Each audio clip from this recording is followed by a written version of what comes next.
মুত্তাকির সঙ্গে আমার আল্লাহ চুক্তি 9টা। শুনলেন কয়টা? ভাইরা আমার, বন্ধুরা আমার, যদি কোনো ব্যক্তি আল্লাহকে ভয় করে সত্যিকার অর্থে মুত্তাকি হয়ে যায়, আল্লাহর সঙ্গে তার তৃতীয় ওয়াদা, আল্লাহ রাব্বুল আলামিন নিজে তাকে ভালোবাসার নিগুড় বন্ধনে আবদ্ধ করে নিবেন। পবিত্র কোরআন শরীফে তিনি সেই কথা বলেছেন, ইন্নাল্লাহা ইউহিব্বুল মুত্তাকিন। নিশ্চয় আল্লাহ মুত্তাকিদেরকে ভালোবাসেন। বলেন সুবহানাল্লাহ। কে ভালোবাসেন? ভালোবাসাটা কার পক্ষ থেকে? যিনি জান্নাতের মালিক, তিনি যদি ভালোবেসে ফেলেন তো আর বেহেশতে যেতে চিন্তা কি? কি বলেন? তবে মুত্তাকি হতে হবে। কি হতে হবে? আল্লাহর মুত্তাকি বান্দার সঙ্গে আমার আল্লাহর চতুর্থ চুক্তি হচ্ছে, আল্লাহ পাক সত্যিকার মুত্তাকি বান্দাকে ইহকাল আর পরকালে সম্মানিত করবেন। তিনি কোরআন পাকে বলেছেন, ইন্না আকরামাকুম ইনদাল্লাহি আতকাকুম। নিশ্চয়ই তোমাদের মধ্যে সবচেয়ে মুআজ্জাজ, রেসপেক্টেড, সম্মানিত তারাই যারা আল্লাহকে ভয় করে পরহেজগার হয়ে গেছে। বলেন সুবহানাল্লাহ। সম্মানটা কোন পথে? তাকওয়ার পথে। কোন পথে? যদি বলেন কোন পথে? আমরা মনে করি যে না, মন্ত্রী হলে সম্মান বেশি, এমপি হলে সম্মান বেশি। সেটা তো ক্ষণস্থায়ী। কখনো ফুলের বৃষ্টি, কখনো পচা ডিম আর চিরা জুতার বৃষ্টি হয়। ফুলের মালা নিয়ে গাড়িতে উঠে জুতার মালা নিয়ে নামতে হয় স্টেজ থেকে, ঠিক কিনা? সম্মান কোন পথে? তাকওয়ার পথে। কোন পথে? আল্লাহ বলেছেন, ইন্না আকরামাকুম ইনদাল্লাহি আতকাকুম। তোমাদের মধ্যে সবচেয়ে সম্মানিত আল্লাহর নিকট সেই যে তোমাদের মধ্যে সবচেয়ে বেশি পরহেজগার, মুত্তাকি। বলেন সুবহানাল্লাহ। ভাইরা আমার, মুত্তাকি বান্দার সঙ্গে আমার আল্লাহর পঞ্চম চুক্তি হচ্ছে, মুত্তাকি বান্দাকে আল্লাহ রাব্বুল আলামিন দুনিয়ার থেকে বিদায় দেবার আগে ইহকাল পরকালের খোঁজ খবরটা তারে জানায় দিবেন। বলেন সুবহানাল্লাহ। এটা কয় নাম্বার চুক্তি? কোরআনে আল্লাহ বলেছেন, লাহুমুল বুশরা ফিল হায়াতিদ দুনিয়া ওয়া ফিল আখিরাহ লা তাবদীলা লিকালিমাতিল্লাহ। আল্লাহ পাক বলেছেন, যারা মুমিন, মুত্তাকি, পরহেজগার, মুত্তাকি হয়ে যাবে তাদের জন্য রয়েছে খোঁজ খবর দুনিয়ার জীবন এবং পরকালের জীবনে। বলেন সুবহানাল্লাহ। খোঁজ খবরটা কি রকম? আল্লাহ নিজেই অন্যত্র ব্যাখ্যা করে দিয়েছেন, ইন্নাল্লাযীনা ক্বালু রাব্বুনাল্লাহু সুম্মা ইসতাকামু তাতানাজ্জালু আলাইহিমুল মালাইকাতু আল্লা তাখাফু ওয়া লা তাহজানু ওয়া আবশিরু বিল জান্নাতিল্লাতী কুনতুম তুআদুন। আল্লাহ পাক বলেছেন, নিশ্চয় যারা এই কথার স্বীকৃতি দিল, আমাদের রব হচ্ছেন আল্লাহ। আমাদের রব কে? যারা বলেন কে? রব অর্থ কি? রব অর্থ কি? না, এই দেশের মানুষ দেখছি রবের অর্থ জানে না। আমি সম্ভবত 3-4 বছর আগে এখানে রব শব্দের ব্যাখ্যা করেছিলাম। জি, রব অর্থটা ব্যাপক, অনেক অর্থ। কেউ বলবেন প্রভু, রব অর্থ প্রভু হবে না কভু, এইরকম অর্থ করা জায়েজ নাই। কারণ প্রভুর স্ত্রীলিঙ্গ আছে পত্নী, ঠিক কিনা বলেন? প্রতিপালক, সৃষ্টিকর্তা, পালনকর্তা বলে আংশিক হয়। তাহলে অর্থটা কি? আর রব্বু বিমা'না তারবিয়াহ হিয়া তাবলীগু শাইই ইলা কামালিহি শাইআন ফাশাইআ। রব শব্দটা আসে তারবিয়াতের অর্থে, আর সেটা হচ্ছে অস্তিত্বহীনকে অস্তিত্ব দান করার পরে হঠাৎ নয়, ধাপে ধাপে, ক্রমে ক্রমে, ধীরে সুস্থে, আপন তত্ত্বাবধানে সৃষ্টিকে তার পূর্ণতায় পৌঁছে দেওয়া। এই সবটুকুন কাজকে আরবিতে বলা হয় তারবিয়াহ। এই কাজ যিনি করেন তাকে বলা হয় রব। আল্লাহ হচ্ছেন রব্বুল আলামিন। আমার একটা ভিসিডি আছে, ওয়াকাদা রাব্বুকা আল্লা তা'বুদু ইল্লা ইয়্যাহ। এই আয়াতের তাফসীর প্রায় 2.5 ঘন্টার ভিসিডি, সেখানে প্রায় ঘন্টা দেড়েক সময় রব শব্দের ব্যাখ্যা করা হয়েছে।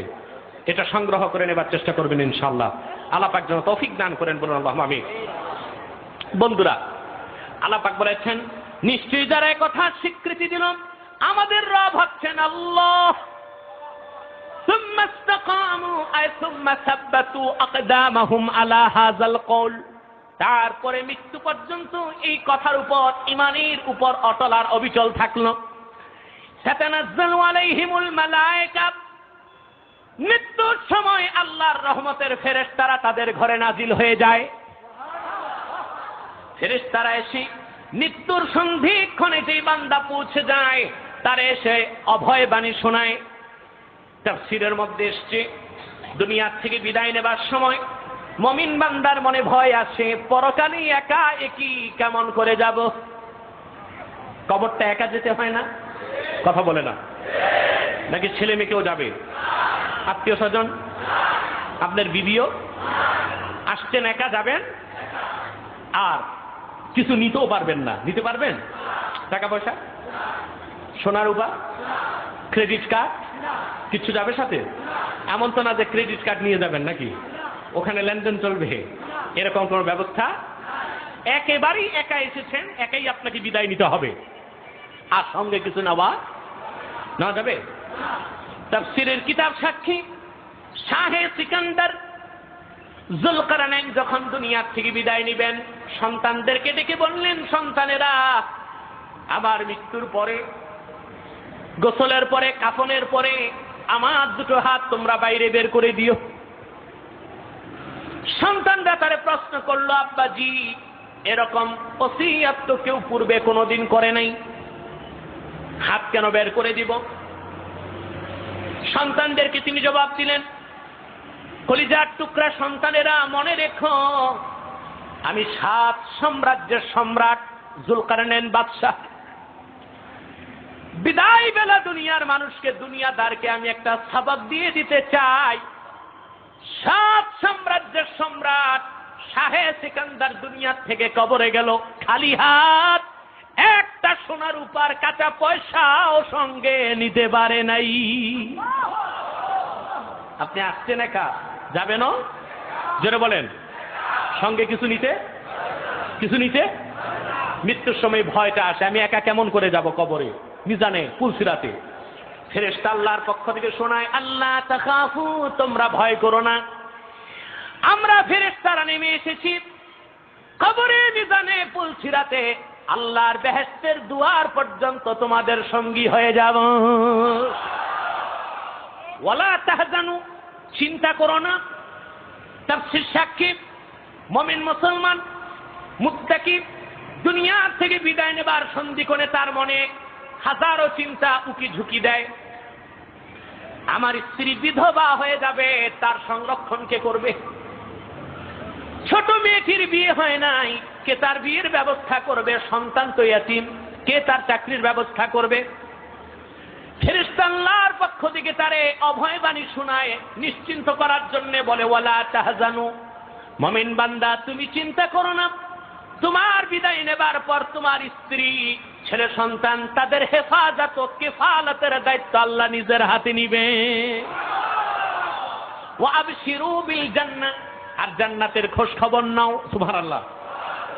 ইমাম ফখরুদ্দিন তিনি ব্যাখ্যা লিখেছেন, ফেরেশতা যখন মুমিন বান্দাকে বেহেশতের খোঁজ খবরটা শোনায়, আমার আল্লাহ মুমিন বান্দার ঘর থেকে আকাশ পর্যন্ত সব পর্দাগুলো তার চোখের সামনে থেকে সরায় দেন। মুমিন বান্দা তার দুনিয়ার বিছানা থেকে আল্লাহর আকাশের উপর নূরের বেহেশতের ফুলের বিছানা দেখার পর আমার আল্লাহ তার রূহটা কবজ করে নেন। এই জন্য আল্লাহ বলেছেন, মুত্তাকির সাথে আল্লাহর পঞ্চম ওয়াদা, আল্লাহ তাকে ইহকাল এবং পরকালের খোঁজ খবর শোনায় দিবেন। বলেন সুবহানাল্লাহ। আরো যার বলেন সুবহানাল্লাহ। ভাইরা আমার, মুত্তাকির সাথে আমার আল্লাহর ষষ্ঠ ওয়াদা হচ্ছে, মুত্তাকি বান্দাকে আল্লাহ রাব্বুল আলামিন জাহান্নাম থেকে নিষ্কৃতি দিবেন। বলেন সুবহানাল্লাহ। আল আরদ উইদ্দাত লিল মুত্তাকিন, বলেছেন, মুমিনগণ তোমরা তোমাদের মালিক আল্লাহ পাকের রহমত এবং নূরের জান্নাতের দিকে দ্রুত অগ্রগামী হয়ে যাও। কোন জান্নাত? সেই জান্নাতের প্রশস্ততা 7 আকাশ এবং জমিনের চেয়ে ব্যাপক। বলেন সুবহানাল্লাহ। উইদ্দাত লিল মুত্তাকিন, সেই বেহেশতটা তিনি তৈরি করেছেন শুধুমাত্র তার মুত্তাকি বান্দাদের জন্য। বলেন সুবহানাল্লাহ। কয়টা চুক্তি হলো? 8টা না 7টা? 7টা হয়েছে, 7টা হয়েছে। 8ম চুক্তি হচ্ছে মুত্তাকি বান্দাকে আল্লাহ পাক বেহেশতে চিরস্থায়ী আবাসের সাথে সাথে তাকে এমন ব্যবস্থা করে দিবেন যে তার খাদ্যটাও চিরস্থায়ী হবে আর বেহেশতের ছায়াটাও চিরস্থায়ী হবে। আল্লাহ পাক বলেন, মাসালুল জান্নাতিল্লাতী উইদাল মুত্তাকুনা তাজরি মিন তাহতিহাল আনহার উকুলুহা দাইমুন ওয়া যিল্লুহা। সুবহানাল্লাহ। আল্লাহ পাক বলেছেন, মাসালুল জান্নাত আই সিফাতুল জান্নাত আল্লাতী উইদাল মুত্তাকুন আই আল্লাতী ওয়াদাহা আল্লাহু লিল মুত্তাকিন। সেই জান্নাত যে জান্নাতের ওয়াদা করেছেন আল্লাহ শুধু মুত্তাকিদের জন্য, সে জান্নাতটা হচ্ছে এমন তাজরি মিন তাহতিহাল আনহার, সেই বেহেশতের নিচ দিয়ে স্বচ্ছ পানির প্রস্রবণী ফোয়ারা প্রবাহিত। উকুলুহা দাইম, সেই জান্নাতের খাদ্যটা চিরস্থায়ী। ও যিল্লুহা, ছায়াটাও চিরস্থায়ী। বলেন সুবহানাল্লাহ। কটা চুক্তি হলো? এবার 9ম চুক্তি।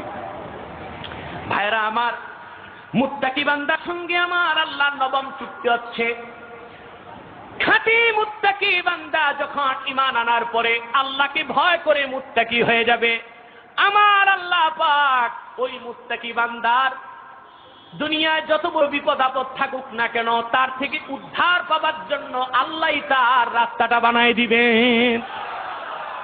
আর আল্লাহ পাক এমন জায়গা থেকে তার রিজিকের বন্দোবস্ত করবেন যেটা সে কোনোদিনও চিন্তা করতে পারে না। বলেন সুবহানাল্লাহ। কোরআন পাকে আল্লাহ বলেছেন, ওয়ামান ইয়াত্তাকিল্লাহা ইয়াজআল লাহু মাখরাজা ওয়া ইয়ারযুকহু মিন হাইসু লা ইয়াহতাসিব। সুবহানাল্লাহ। আল্লাহ পাক বলেন, যারা আল্লাহকে ভয় করবে, সুবহানাল্লাহ বলেন, যে আল্লাহকে ভয় করবে এই দুনিয়ার জীবনে তার যত বড় বিপদ আপদ থাকুক না কেন উদ্ধার পাবার জন্য আল্লাহই তার রাস্তা বানায় দিবেন। আর এমন জায়গা থেকে আল্লাহ তার রিজিকের বন্দোবস্ত করবেন যেটা সে কোনোদিনও চিন্তা করে না। বলেন সুবহানাল্লাহ।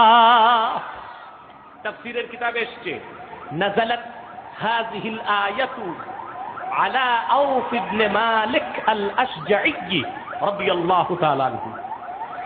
এই আয়াতটা নাযিল হয়েছে বিশ্বনবী মুহাম্মদ সাল্লাল্লাহু আলাইহি ওয়াসাল্লামের জলিলুল কদর সাহাবী হযরত আওফ ইবনে মালিক আল আশজাঈ রাদিয়াল্লাহু তাআলা আনহুর শানে। ঘটনাটা এইরকম হাদিসে এসেছে, ১৫০০ বছর আগে মুশরিক কাফেররা আওফ ইবনে মালিকের সন্তানকে দিয়ে বন্দী করে ফেললো। কি করে ফেললো? জোরে বলেন। আটকায় ফেললো। সন্তান মুশরিকদের হাতে বন্দী, এ কথা কোনো পিতা সহ্য করতে পারে? এর চেয়ে বড় মানসিক যন্ত্রণার যাতনা কি আর আছে? এই ছিল তার বড় সমস্যা। দ্বিতীয় সমস্যা ছিল, ওনার বাড়িতে কোনো খানা পানি ছিল না। তিনি ছিলেন প্রচন্ড ক্ষুধার্ত। কি ছিলেন? পেট যদি খালি থাকে কিছু ভালো লাগে? নামাজ ভালো লাগে? কথা বলে না। জিকির ভালো লাগে? ওয়াজ শুনতে ভালো লাগে? পেটের যন্ত্রণা এটা অসহনীয় একটা বিষয়।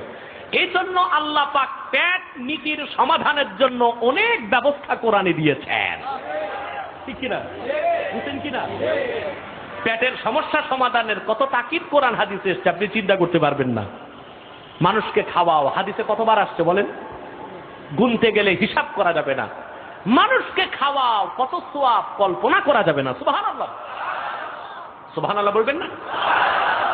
আল্লাহর হাবিব ইরশাদ করেছেন, মান আদাফা মুমিনান ফাকান্নামা আদাফা আদম ওয়া মান আদাফা মুমিনাইনি ফাকান্নামা আদাফা আদম ওয়া হাওয়া। যে ব্যক্তি আল্লাহর খুশির জন্য একজন মুমিনকে কোনো কিছু খাওয়ালো, সে যেন হযরতে আদমকে মেহমানদারির করার সওয়াব পেয়ে গেল। যে ব্যক্তি দুইজন মুমিনকে আল্লাহর খুশির জন্য মেহমানদারি করলো, সে যেন আদম আর হাওয়া দুইজনকে মেহমানদারি করার সওয়াব পেয়ে গেল। এত তাকিদ কেন? সুবহানাল্লাহ। কারণ পেট যদি খালি থাকে, ক্ষুধার যন্ত্রণায় কাতর মানুষ, তার কাছে নামাজ ভালো লাগবে না, ঠিক কিনা? জিকির ভালো লাগবে না, ওয়াজ ভালো লাগবে না। পেটের যন্ত্রণা এমন এক যন্ত্রণা যেটা সহ্য করা যায় না। এই জন্যই পেট সমস্যার সমাধানের জন্য কোরআন আর হাদিসের মধ্যে আল্লাহ পাক এমন একটা অর্থনীতি দিয়েছেন, যে অর্থনীতি গ্রহণ করলে পেট সমস্যার স্থায়ী সমাধান হয়ে যাবে, ঠিক কিনা বলেন? সেটা হচ্ছে যাকাত ভিত্তিক অর্থনীতি। কোন অর্থনীতি? আজকে পৃথিবী কয়েকবার দেখলো, পৃথিবীতে এক সময় ছিল সমাজতন্ত্রের দাপট, ঠিক কিনা? সমাজতন্ত্রওয়ালাদের স্লোগান কত মুখরোচক দেখেন না? ঝালমুড়ির মতো মজা স্লোগানগুলো, কামের কাম কিচ্ছু না, ঠিক কিনা? ওরা কি বলে বামপন্থীরা? কেউ থাকিবে গাছতলা, কেউ থাকিবে পাঁচতলা, তা হবে না, তা হবে না। কিন্তু স্লোগান তিনি দিচ্ছেন ওনারই 10 তলা টাওয়ার আছে। কেমন ভণ্ডটা চিন্তা করেন। কেউ খাবে তো কেউ খাবে না, তা হবে না, তা হবে না। স্লোগানটা খুব মুখরোচক, কিন্তু সব হচ্ছে